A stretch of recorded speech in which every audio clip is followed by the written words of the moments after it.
Forward thinking. This is Six Figure Mindset. This is a show that showcases top black and brown talent in the corporate world.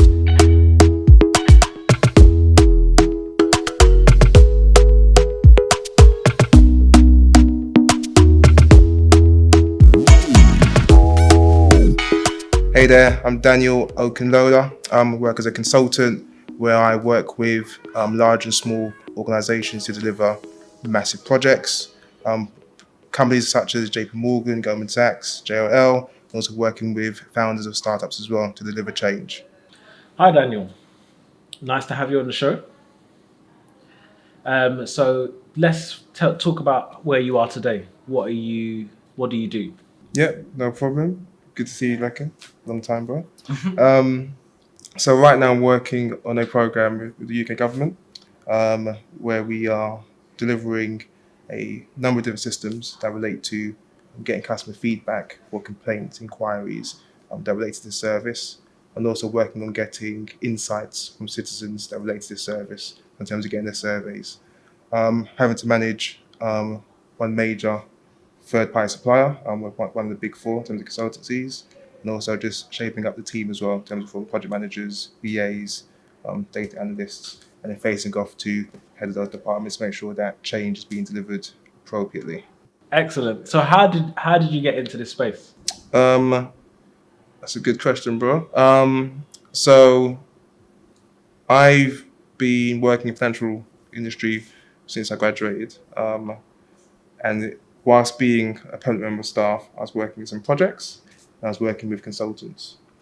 Some of them were freelance, some of them were working as part of the Big Four. And as I was speaking to them, I was working out how much they were getting paid.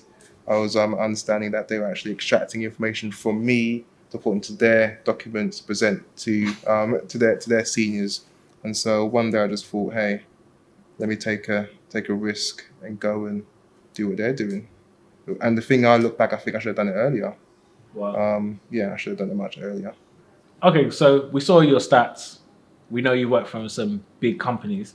So if you talk about leaving university, that transition to going from university and then moving up to those big corporates, what was that like for you in terms of the exposure, seeing all the things you saw? So I need to go a couple of steps back to help. So I went to a secondary school that was in the ends. Sorry, could you say the ends for those that are not from the ends? Oh, in the ends being East London, it's Leighton. But Leighton's now transformed now. So when I was there, it was the ends. And went to Leighton, went to sixth form in Waltham Forest, Walthamstow, and I went to uni. Uni is when things started to change for me. Mm-hmm. So I went to a university called UCL. That's when I started to kind of encounter people from different backgrounds. That's when I had to learn the lingo, learn how to communicate to people who not just speaking slang and swearing all the time. And then in that I kind of made some friends, but they all kind of wanted the same thing in terms of getting to a professional industry, probably try and work for financial service or work for an investment bank. And then within that, we started to almost prepare and help and coach one another. And so when I got into my first role on the graduate program for Goldman Sachs, it was almost like I was already aware about working within that type of environment because my university kind of prepared me for that. Okay, pilling that, because this is important. So when you say your university prepared you for that, because many of us went to university, or some people are watching this going to university, just thinking about the course that they're studying. So how did your university prepare you to work for a company like Goldman Sachs? Yeah. For those that don't know who Goldman Sachs is, Google them and see their balance sheet and know that we're talking about the 1% in terms of investment banking globally. But yeah, so how did they prepare you? That's a really good question. The people that were there, bro. So in terms of they were all hungry. Everyone was looking to work for the IBs, the big fours, consultancy firms. Everyone that was in my department, I was in the stats department, to my knowledge, graduated and they got a job at a big firm, or they started their own thing. So it was basically you in that environment. Everyone's hungry, Just to say as well, there's only 2 black people in the whole entire department as well in that year. But everyone was hungry, so it was almost, it's everyone saying the same thing. Everyone saying, I expect to get that. It's almost an element of, I don't want to say entitlement, but it's almost, that's what I deserve to get. Whereas some people now, they're just happy to get there. Where some people are saying, this is what's going to happen. Where some people kind of have to prep themselves to get there, if that makes sense. Because it almost sounds like they're doing the reverse. They're not saying, I wish I could. They're saying it's going to happen. And if I don't get this one, I'll be at another big one. Exactly. Whereas other people, they're just happy to get into the industry, let alone, oh yeah, if I don't get into one of these, then I'm a failure kind of. Yeah. And I applied for a number of different roles. I didn't get them all.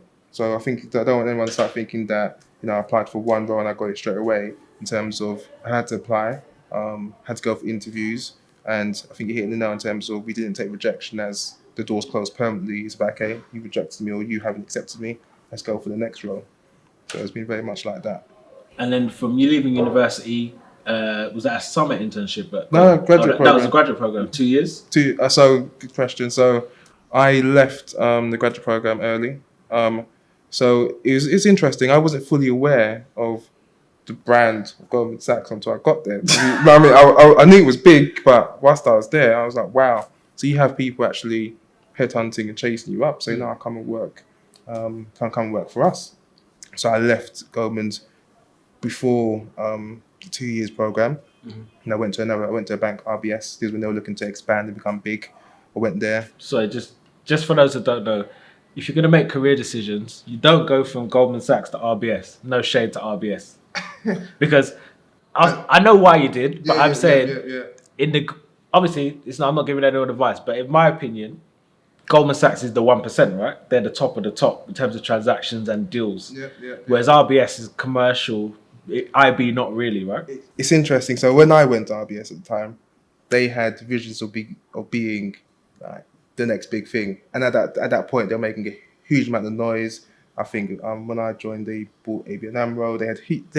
They were making moves. So when I went there, it was okay. Potentially going into something that is going to be big, potentially. Right. So you went for the opportunity. I went for the opportunity. I got a lot more responsibility. That's when I started to, people literally were leveraging off my experience from Goldman Sachs. So I went for the opportunity, not the name. And it's interesting, when I've worked for some of the investment banks, they put a premium on their name. So it's almost like, we're going to pay you less than other places because we put a value and a premium on our name. And even until today, people still, when I look at my CV, there's certain banks that people say, oh, you worked at that bank. Oh, and you worked at that bank. So there was definitely a premium of certain. So so you mean when you say premium, as in when you now move on, you get a premium. So they're not going to give you. The people have a value associated to, for you to have worked at Goldman Sachs, there must be something about you. Right. For you to have worked at, I've also worked at JP Morgan. So for you to have worked at JP Morgan, there must be something about you. So there's a value associated to some of these banks. Okay, we need to talk about that because people don't get how that stuff works, right? Or really understand or how to capitalize. Because there is the way that if you're, like you said, if you were in the know, if you really was kind of from that world, there was a way that you may have leveraged your GS experience, right? And then gone to do other things on the journey. Though you still went to other places as we'll explore.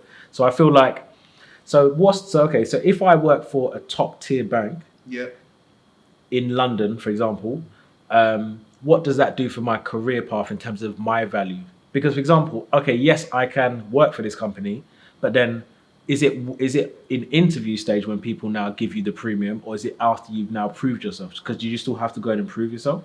So if you worked at a top tier bank, and let's say you went to a second tier, they would see that you worked at a top tier bank, and they would say, oh, you must have something about him or her, and there's probably some knowledge that we want to extract, and people will pay for that.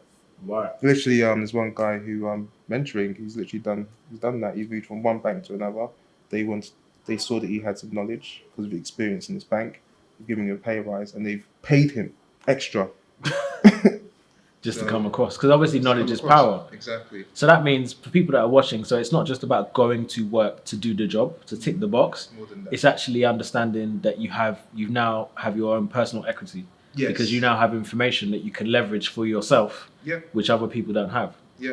Irrespective of if it's a tier 1 or tier 2, because essentially the world that you're, and also probably to give it context, the world you were working in, was it systems based? Was it particular asset classes? Just so people understand what you were actually leveraging. Yeah, so that's a good question. I'm leveraging that I've got experience working within a financial institution Right. across different type of assets classes. Right. So that's what I was leveraging.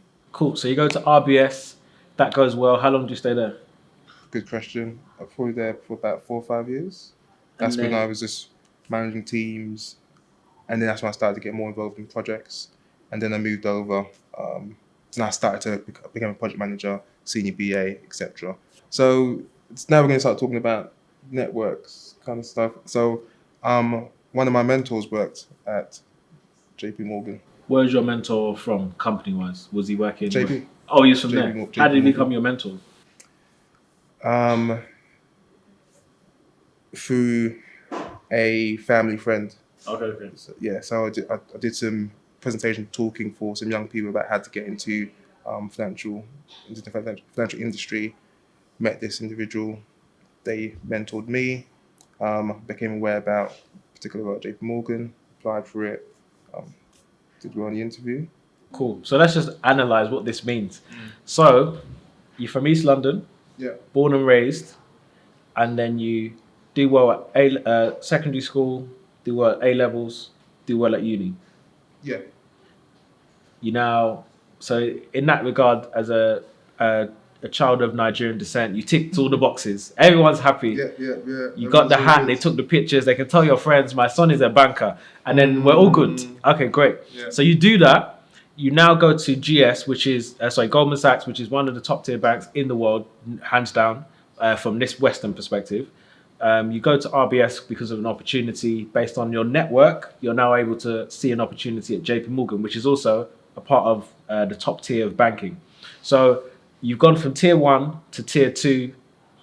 How do you now perceive yourself? Because obviously the impact the university has had on your identity, being around those people, to now being in that place where you're kind of like pole position, you're in a good space. What's your thinking when you're now at JP Morgan? Do you feel like, I've arrived, or do you feel like, how am I going to survive? What's your thinking at this stage? Yeah. So I would say that at Goldman Sachs, my early period within RBS, I think there was a bit of an imposter stuff going on in terms of, am I really here? Do I really deserve to be here? Oh, really? Yeah, So there was a bit of that going on in terms of, but then when I started doing projects and delivering, getting the feedback, I was like, oh, okay, I must be okay at this.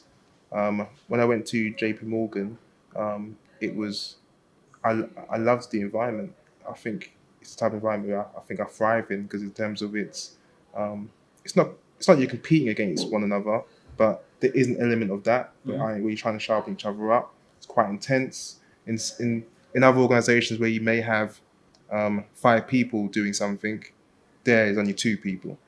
Right. Yeah. So it's quite lean and intense, and I thrived in terms of got good feedback. I was delivering stuff, and I think that is when I knew, I was like, you know what, I'm actually good at this. If I'm doing well here, where they're looking to promote me, etc., then I must be good if I'm doing well at JP Morgan.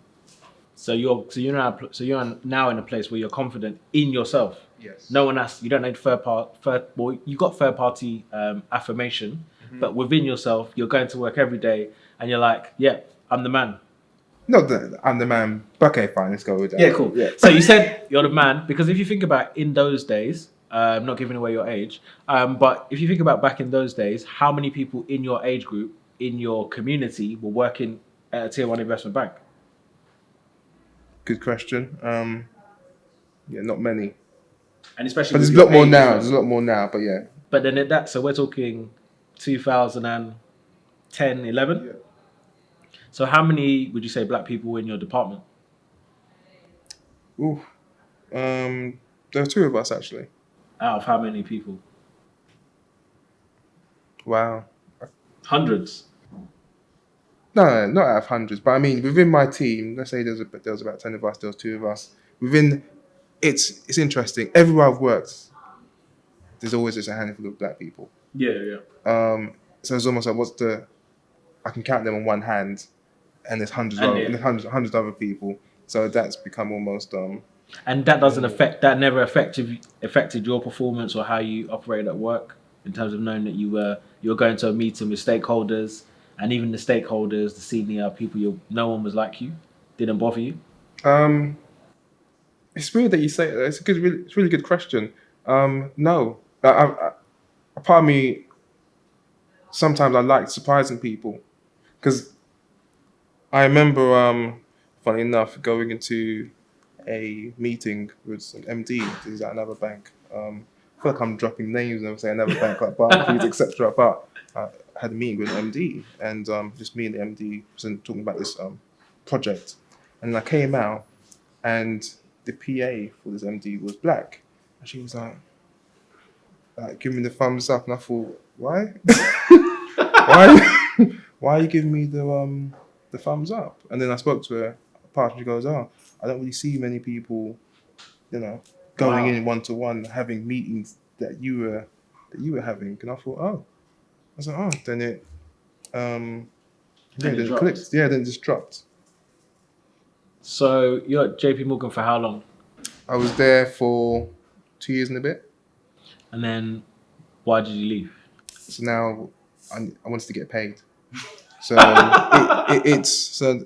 But hold on, just so for context, you were getting paid. You were well paid at JP Morgan, no? Yeah, I was well paid, but I mean, I wanted to move into another bracket. For me to do that, I had to get into like basic freelance consultancy, and also I had 2 kids. Now I'm moving. I'm thinking about private school, so I'm thinking I need to make some cash. Yeah. And I think for the skills that I had at that time, it was being a freelance consultant. That's how you got paid. And so I took that move. The market was hungry, and so then I left JP Morgan to go and do some consultancy work at National Australia Bank. Excellent. So this is a pin that I really want to put in here because I remember when you started there, and I think you can. I can say this. If I can't, we'll edit it out. But so you remember the first 6 months you were there.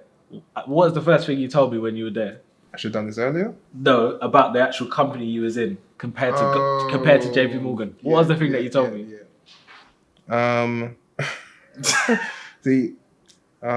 It's small. It's smaller. Okay, let me say it because he's being modest. So you were bored, right? Oh, okay. Interesting. So what I have found is the level of intensity at some of the American banks is different at other banks. Right. So it wasn't that I was bored. I think the intensity just wasn't the same. Cool. Right, that's the I mean, like, I've got to be careful, guys. I mean, in terms of where this video gets. No, but the reason why I draw it out is not because of the fact that you were bored. We'll leave that alone. But it's more so the fact that sometimes, imagine, right, you're working at in this environment which is very intense, and then you now, which I call being a part of the 1% of the 1%. But then you now go somewhere else, like you said, it's smaller, but the environment is different, and it can almost lead you into a place where you're like, what is, you almost feel like you're not even, because imagine at JP Morgan, it sounded like you were with your people, but now going to these kind of environments is almost like, so what is my purpose in? Yes, I'm here for the cash, but that same drive and energy is not there. So how did you feed that that part of yourself? That's a really good question. And so I brought my energy. So in terms of, I came to bring my knowledge, my expertise, my views, my perspectives, and change and try and bring about change in the place that I'm working. So in terms of most places I've worked, I've been involved in hiring people to make sure we hire the right people, train the right people, and almost have an influence on that culture. And so that it almost starts to feel like the type of environments that I like to be in. Right. So rather than being complacent and saying these people they don't know about this, they're not about this life, they don't know how to make this happen. You've now created the purpose for yourself, or you created an environment so that you could thrive. Yeah, yeah, and it's everywhere I've worked with people who are also hungry. If they're not hungry, then they've been let go. But then we make sure that we hire people that. So you fire a lot of people. Is that what you're saying? Uh, um, um, I don't fire a lot of people, but we've had to fire people in the past. People, even people that I still like speak to now, and call friends. And so You fired your friends. You're that Um, guy. am I that guy? You're making me sound like some Simon Cowell guy. Bro. No, I'm not that guy. So I'm the guy though who is very clear, manage expectations. If someone's gonna come on and become friends, I'm always gonna say we're friends, etc. We get to know each other, but when there's work to be done, we got to do the work at a particular level. Anyone that I've had to let go, etc., I've always given warnings, give them a heads up, said this expectation, and most times when I say, "Oh, it's not working," they're like, "Yeah, I can." It's almost like they're agreeing because they're agreeing because we've made it clear. So yeah. So now this is a good point because the reason why we're here now is that you've now talked about the career and obviously how you've been able to kind of do things almost that are it's uncommon from where you're coming from your environment. So I really want to now understand your thinking.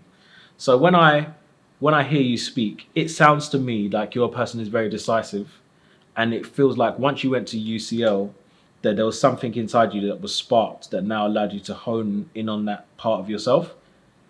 Whereas I feel like if you went to an environment that wasn't like UCL, you would have maybe blossomed later. So if I take even another step back, in sixth form, Okay. actually, there was Where did you go? went to George Monarchs. Oh yeah, I went there as well. Did you? Oh, okay. So I went to George Monarchs, and then once again, there was a small remnant, a group of us that were about making moves. I remember quite vividly actually. I used to work in retail. I remember being in the bus 25 from Ilford going to Oxford Street where I used to work. And I remember I used to go through the square mile. And I remember seeing people working, like in Hope in the square mile, wearing suits, crossing the road. And something in me said, I'm going to do that. I don't know what these guys are doing, but I'm going to be doing whatever they're doing. And it's almost like that's when something almost triggered in me, said, yeah, I'm at the end. I'm going to be making some moves.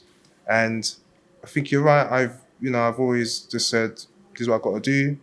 If I need to not go raving as much as everyone else, I need to cut that. If I need to not be moving in certain circles, and I'm going to cut that. I think I was quite hungry just to change my environment, to be brutally honest. And why? Why do you feel like you needed to change your environment? Because you came from a good home, right? Yeah, Family? came from a good home, good family. Like, it wasn't like I was like selling drugs or anything like that. But I think my family almost kind of said to me that, there's more in it. Like, this is good, but, it's my parents worked hard, very hard, in terms of, like, my dad's done the whole security guard, minicabbing, all of that kind of stuff. And, like, they've worked hard. Like, I never struggled to eat. I wasn't struggling to put clothes on, etc. But I knew there was more. And I think my family even said that there was more. That's why they were, making sure that we were getting the grade, etc. Because they wanted more from us. And I was putting my hand up saying, yeah, I want that more too. Right. And how did that fare with your other siblings? Were they on the same wavelength in terms of that decisiveness? That's a good question. I think because me being the eldest as well. Pressure. Yeah. There was a bit of pressure there. But I think I took it and I just delivered. It was almost like I delivered. They had, I think, different levels of expectations that were put on them. But, when I look at all my siblings are doing well in their different things in terms of, like, I think all of us have gone to university in terms of, so there's that tick in the box from my parents' perspective. But we're all driven in different ways. Like, if you would speak to my siblings, they would say that I'm different, and they'll probably say that I'm quite intense. Cool. So with that intensity, and just because obviously we're talking about intensity, so quote unquote, you say sometimes that you were the borough champion, right? Like you're a fast runner. Is that where the compare? Is that where it comes from? Yeah, I was the borough champion. I keep hearing that. No, it's not a rumor. Oh, I was 100 meter borough champion, 100 meter hurdle borough champion. In which borough? Just to qualify, so we can do our research. Wolverhampton Forest. Wolverhampton Forest. Go do your research. Okay, cool. Okay, cool. I don't think so because I'm sure I was there, but it's cool. Yeah. All right. So so in school you was an athlete then. Did you do multiple sports? So did that kind of stir that up in you, that competitive nature? Yeah. So what's next for Daniel Okunlola? Good question. So what I've started to do now in the last year and a bit is the skills and experience that I have from working with large organizations. I'm now looking to translate it to work with individuals who are on their startups, their own businesses, and see how I can help to improve their businesses so that they can either unlock the growth in terms of I make more money, or help them move from working in their business so they can work on it instead. So what does that, just for a taster, so what does that look like? So I'm an entrepreneur, I've got a small business, I turn over 100k a year, I want to get to the next level. What kind of things would you be doing to kind of get me on track? Yeah, good question. So depends on where you are. So I would be looking to understand, okay, what does your as-is look like? So in terms of who are you serving in terms of people? Then start looking also in terms of start looking at your organization as well, and start looking at the people who are working in there, understanding also the technology that you're using as well, in terms of platforms, and also starting to view in terms of your processes as well, in terms of what does that look like. And once you kind of got a view in terms of your people, the platforms that you're using and the processes, then we can kind of start, changing levers in terms of, okay, if you want to, reduce costs, what does that look like? If you want to increase your profits, what does that look like? And then come up with an action plan to help you to execute that.